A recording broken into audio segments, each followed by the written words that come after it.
जय हिंद, नमस्कार। Deepak Tiwari Azamgarh YouTube channel पर आप सभी का बहुत बहुत स्वागत है। जैसा कि आप लोग जानते हैं कि हम इस समय इंडियन जियोग्राफी यानी भारत का भूगोल पढ़ा रहे हैं। भारत का भूगोल में हम आपको हिमालय के बारे में पूर्ण जानकारी दे चुके हैं।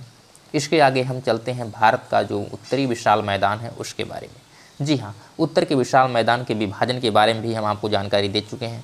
इसके विभाजन को हम 6 भागों में विभाजित किए थे और बताए थे कि 6 भाग में हम उत्तर के विशाल मैदान को समझेंगे। कैसे कैसे? एक होगा भाबर का प्रदेश, एक होगा तराई प्रदेश, एक होगा बांगर प्रदेश, एक होगा खादर प्रदेश, एक होगा रेह प्रदेश और छठवां हमारा होगा डेल्टाई प्रदेश। हम इन सब के बारे में विस्तृत जानकारी आपको देंगे, जिसमें से हम आपको भाबर का प्रदेश बता चुके हैं और तराई वाला प्रदेश बता चुके हैं अगली वीडियो में। यदि आप नहीं देखे हैं तो पहले उस वीडियो को आप लोग देख लेंगे। हम आशा करते हैं कि आपको आसानी भाषा में आराम से समझ में आ जाएगा। आप पेन और कागज़ लेकर के बैठिए, हो सके तो मैप की सुविधा रहेगी तो आपको और आसान हो जाएगा। हम इसके लिए खेद करते हैं भैया, क्योंकि हमारे पास मैप ऐसा कुछ दिखाने वाला नहीं है, कोई वाइट बोर्ड वगैरह नहीं है जिससे हम आपको आसानी भाषा में समझा सकें।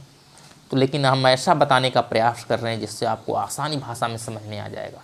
चलिए भैया समझते हैं एक बार फिर से भाबर प्रदेश किसे कहते हैं और तराई प्रदेश किसे कहते हैं।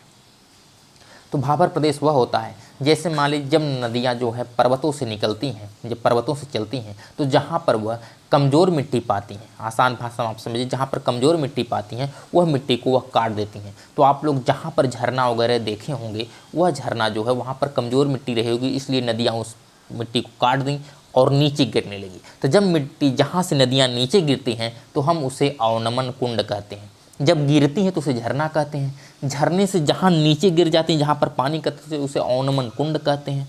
अवनमन कुंड के से आगे आप जाएंगे तो आपको मिलेगा भाबर प्रदेश। भाबर प्रदेश क्या होता है कि ऊपर से ऊबड़ खाबड़ जितने छोटे बड़े पत्थर होते हैं, नदियाँ अपने युवावस्था में रहती हैं तो उसे तोड़ते हुए लेकर के नीचे चली जाती हैं भैया। जब नीचे ला करके बिछा देंगे तो आप ही बताइए, जहाँ इतना बड़ा बड़ा पत्थर आ जाएगा तो बीच में खाली स्थान बचा रहेगा ना। जैसे मान लीजिए इतना बड़ा पत्थर यहाँ रखा गया, फिर बड़ा पत्थर रखा गया, फिर बड़ा पत्थर रखा गया, तो बीच में कुछ न कुछ खाली स्थान बचा रहता है कि नहीं। तो जल उसी रास्ते से नीचे चला जाता है और नीचे नीचे आगे चला जाता है। वहाँ नदियाँ लुप्त हो जाती हैं और वहाँ नदियाँ दिखाई नहीं देती, इसलिए हम उसे भाबर प्रदेश कहते हैं। जहाँ पर नदियाँ लुप्त हो जाती हैं, दिखाई नहीं देती, नदियाँ रहती हैं लेकिन वह अंदर रहती हैं, पत्थर के ऊपर नहीं दिखाई देती, इसलिए उसे हम भाबर प्रदेश कहते हैं। इसके बाद जब आगे जाकर के नदियाँ जहाँ पर पत्थर ख़त्म हो जाते हैं, पत्थर नहीं बह पाते हैं आगे, जहाँ ख़त्म हो जाते हैं पत्थर, तो वहाँ पर पानी बराबर जमा रहता है। तो जमा रहने से वहाँ पर बहुत सारी झाड़ियाँ फाड़ियाँ निकल जाती हैं और यह दलदली प्रदेश हो जाता है। यानी तराई प्रदेश में देखेंगे तो आप दलदल बहुत अधिक मिलता है। अब दलदल जानते हैं क्या दलदल हो जाता है? जैसे जहाँ पर भी अधिक पानी लगा रहता है, बार बार पानी जमा होने से वहाँ पर दलदली प्रदेश बन जाता है। यहाँ तक आपको समझ में आ गया होगा। यहाँ पर पूछता है तो बार बार यही पूछता है कि यहाँ पर मच्छरों का बहुत अधिक प्रकोप होता है। आप जानते हैं जहाँ पर अधिक कीचड़ रहेगा वहाँ पर मच्छर अपने आप ही उग जाएंगे, हो जाएंगे, तो वहाँ तराई प्रदेश कहलाता है। अब आप भाबर प्रदेश जान गए, तराई प्रदेश जान गए। इसके बाद हम चलते हैं आप काप प्रदेश के बारे में। जी हाँ, काप मिट्टी जो होती है, काप मिट्टी किसे कहते हैं इसके बारे में समझते हैं। काप रेत की कम मात्रा रखने वाली मिट्टी होती है। काप मिट्टी जो होती है वह रेत की कम मात्रा रखने वाली ऐसी मिट्टी होती है जो सख्त चिकनी मिट्टी कहलाती है। क्या होती है? सख्त चिकनी मिट्टी कहलाती है। इसी मिट्टी को हम काप मिट्टी कहते हैं। इसे हम 2 भागों में विभाजित कर सकते हैं। कैसे? 2 भागों में विभाजित कर सकते हैं। एक होता है खादर और एक होता है बांगर। हम ऐसा ट्रिक बताएंगे जिससे आपको खादर और बांगर कभी नहीं भूलेगा भैया। इतना अच्छा ट्रिक बताएंगे। आप बताइए खादर मिट्टी किसे कहते हैं, बांगर मिट्टी किसे कहते हैं? तो किताबी भाषा को आप छोड़ दीजिए। यदि हम एक ट्रिक भी बताएंगे, अभी आपको सिर्फ सिंपल समझा दे रहे हैं। खादर मिट्टी प्रदेश क्या होता है और बांगर मिट्टी प्रदेश क्या होता है। तो सबसे पहले खादर मिट्टी को समझते हैं। जहाँ पर बाढ़ का पानी प्रतिवर्ष पहुँचता है, जहाँ पर बाढ़ का पानी प्रतिवर्ष यानी हर वर्ष पहुँच जाता है, उसे हम खादर मिट्टी कहते हैं। पहला ऑप्शन। दूसरा खादर मिट्टी का ही समझिए। इसे नदियों का बाढ़ का मैदान या कछारी प्रदेश भी कहते हैं। इसे कछारी प्रदेश कह देते हैं, किसे? खादर मिट्टी को। या नदियों का बाढ़ का मैदान भी कह देते हैं, किसे? खादर प्रदेश को।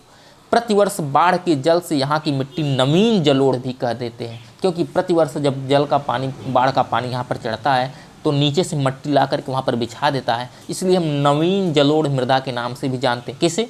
खादर मिट्टी को जानते हैं। इसका रंग हल्का तथा बालू व कंकड़ युक्त होता है, माने इसमें हल्का रंग होता है इसका। अब बालू और कंकड़ की मात्रा होती है इस मिट्टी में। अब हम समझते हैं खादर के बारे में आसानी भाषा से। जैसे जब नदी आप देखेंगे तो नदी के बगल का जो नदी से सटा हुआ भाग जो रहता है वही हमारा कहलाता है खादर, क्योंकि वहाँ हर वर्ष बाढ़ का पानी पहुँच जाता है, इसलिए इसे हम नवीन मिट्टी भी कह देते हैं, इसे जो है कछारी मिट्टी भी कह देते हैं, इसे खादर मिट्टी कह देते हैं। अब बांगर मिट्टी क्या होता है कि उत्तरी मैदान का सबसे विशालतम भाग जो है वो पुराने जलोढ़ मिट्टी से बना है। किससे? पुराने जलोढ़ मिट्टी से बना है। और इसका मैदान अधिक ऊंचा होने के कारण यहाँ नदियों का बाढ़ का जो पानी है वह प्रतिवर्ष हर वर्ष नहीं पहुँच पाता है, अतः यहाँ पर पुरानी कांप मिट्टी ही पाई जाती है। तो अर्थ यह हुआ कि जो पुरानी कांप मिट्टी होती है वह क्या होती है? वही बांगर मिट्टी कहलाती है। अर्थात नदी से जो सटा हुआ भाग है हम उसे खादर कहते हैं, और नदी से जो दूर वाला भाग है हम उसे बांगर कहते हैं। क्या कहते हैं? बांगर प्रदेश कहते हैं। आप समझने के लिए क्या है, आप सोचिए, आप सबसे पहले ख आता है या फिर ब आता है? ख पहले आ जाता है, जैसे क ख ग घ पढ़ेंगे आप तो ख पहले आ जाएगा और ब बाद में आएगा। तो आप यह समझ लीजिए कि ख जो होता है वह नदी से सटा हुआ जो भाग होता है, नदी से सटी हुई जो मिट्टी होती है हम उसे खादर कहते हैं। जो नदी से दूर की मिट्टी होती है हम उसे बांगर कहते हैं। समझ में आ गया? जो कछारी मिट्टी होती है वह भी खादर ही होती है, जो नवीन जलोढ़ मृदा होती है वह भी खादर ही होती है। हम इसके बाद चलते हैं रेह मिट्टी के बारे में। हम कौन कौन सी मिट्टी आपको बता दिए?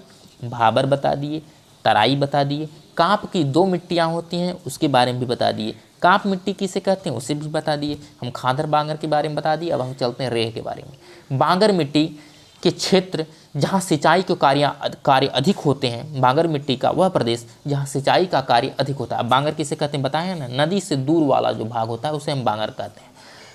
तो जहाँ पर सिंचाई के कार्य अधिक होते हैं वहीं पर कहीं कहीं एक नमकीन सी परत या फिर सफ़ेद परत बिछी हुई होती है, उसे रेह या कलहर कहते हैं। यह यूपी तथा हरियाणा पंजाब के शुष्क भागों में पाया जाता है। इसके अगली वीडियो हम बताएंगे आपको कि डेल्टा किसे कहते हैं।